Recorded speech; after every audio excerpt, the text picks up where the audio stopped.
日本と比べて晴れる日が少ないスコットランド。どんよりとした曇りかしとしと降る冷たい雨が典型的な天気です。ところが今年の2月下旬から3月上旬にかけては気持ちよく晴れる日が続きました。寒さが苦手で引きこもりがちになっていた私たち日中夫婦も久々に週末一緒に外出しました。行き先は10キロほど離れた隣町、移動手段は徒歩です。スコットランドの田舎で暮らす私たちの春先のある週末の様子をご覧ください。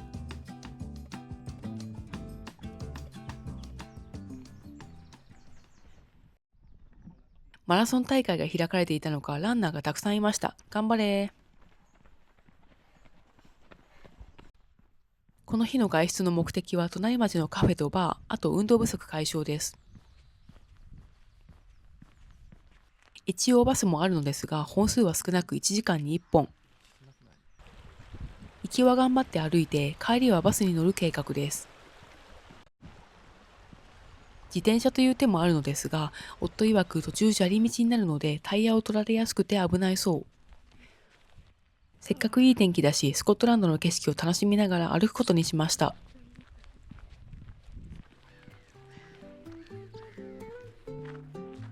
スコットランドは基本的にのどかで自然が豊かです。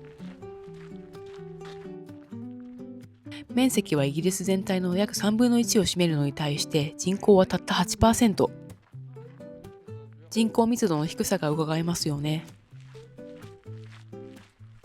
古都エディンバラや最大都市グラスゴーのように賑やかな都会はもちろんありますが、それでも少し離れればのどかな景色が広がっています。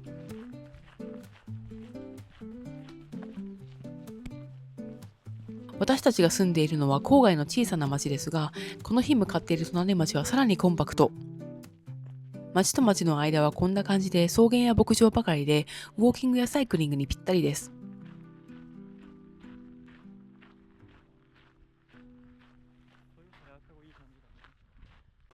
今歩いている道は昔鉄道が走る線路だったそうです。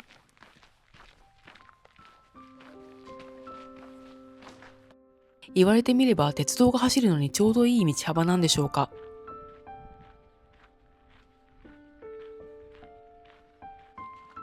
途中には古い駅舎を利用した建物がいくつか残っていました。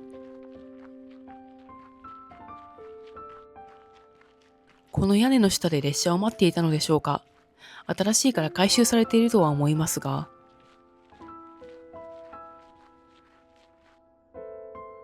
こちらも昔の駅舎です。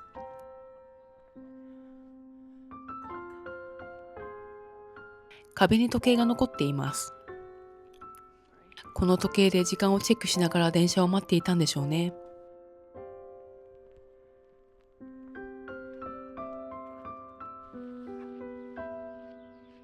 スコットランドは羊農家が多いです。こっちをじっと見ている個体がたくさんいるけど、なんだろう。アジア人が珍しいのでしょうか。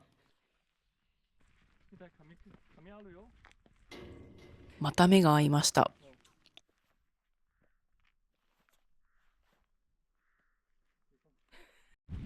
景色はいいけど単調で飽きたので走り始めました。しかしすぐギブアップ。思ってないでしょ。思ってないでしょ。思ったよ。嘘。歩くこと約2時間、カフェに到着しました。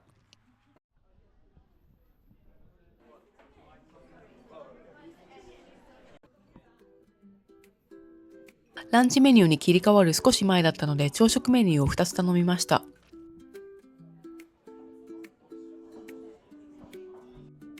それとコーヒー。このカフェはロースタリーでこだわりの自家焙煎コーヒーが売りです。エチオピアのコーヒーを選んでみたのですが、これが大正解で、程よい酸味と苦味と甘みのバランスがいい爽やかなコーヒーでした。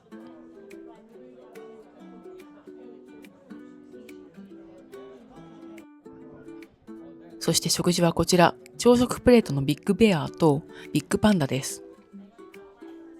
ビッグベアの方は肉々しくて、ビッグパンダは完全ベジタリアンではないけどベジタリアン寄りでした。長いソーセージの手前にある黒い円形のやつはブラックプディングといって血のソーセージです。私はこの日初めて食べたのですが、意外にも癖はなくて普通に食べられました。こっちのポロポロしているのはベジタリアンハギス。ハギスっていうのはスコットランドの名物料理で、羊の内臓ミンチにオーツを混ぜてスパイスで味付けしたものを羊の胃袋に詰めた料理です。でも私が見た限り、胃袋詰めハギスは過去の異物になりつつあるのか、このプレートのハギスみたいなそぼろ状だったり、あるいはハンバーグのように形が整えられていたり、胃袋詰めはハギスの必須条件ではなくなっています。見た目がグロすぎたのでしょうか。ハギスをご存じない方は画像検索してみてください。今の形態になったのもきっとうなずけます。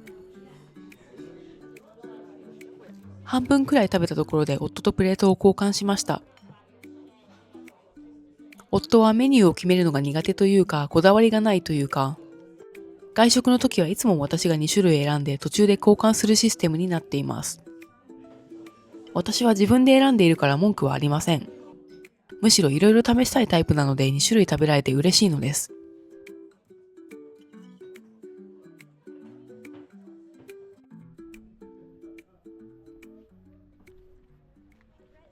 昼食が済んだらお目当てのバーへ向かいます。先ほどのカフェは街の外れ、バーがある中心部までまた30分歩きます。腹ごなしにちょうどいいですね。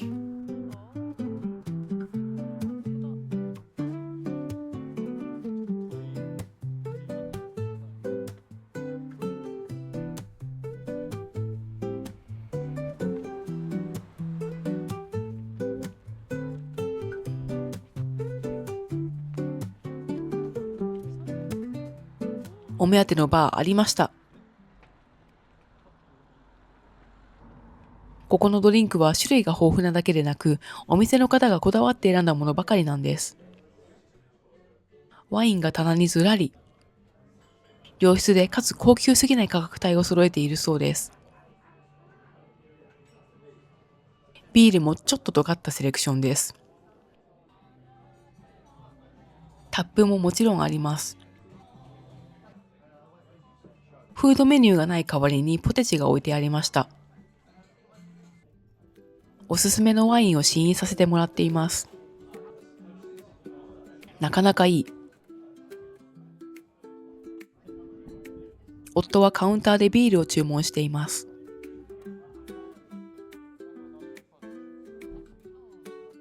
私の試飲ワインから飲むんかい。負けじとビールの最初の一口を奪いに行きます。普通に美味しいビールでした。試飲の後で私が注文した別のワインもぐいっといく夫。こんな感じで食べ物も飲み物も全部シェアしています。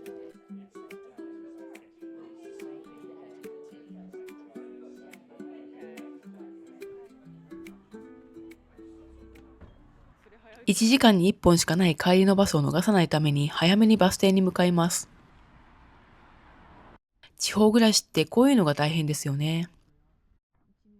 車があれば楽なんだろうけど、どのくらいこの国にいるかわからない私たちには車の購入は現実的ではありません。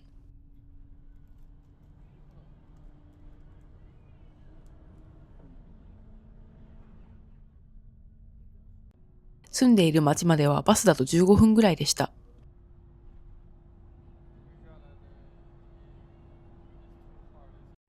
娯楽が少ないスコットランドの田舎暮らしだと週末はこんな感じです。ゆるっと出かけてカフェやバーを楽しむか、都会に遊びに行くか。車がある人は遠出してアウトドアを楽しむことも多いみたいです。田舎暮らしや自然が好きな方にはいいかもしれません。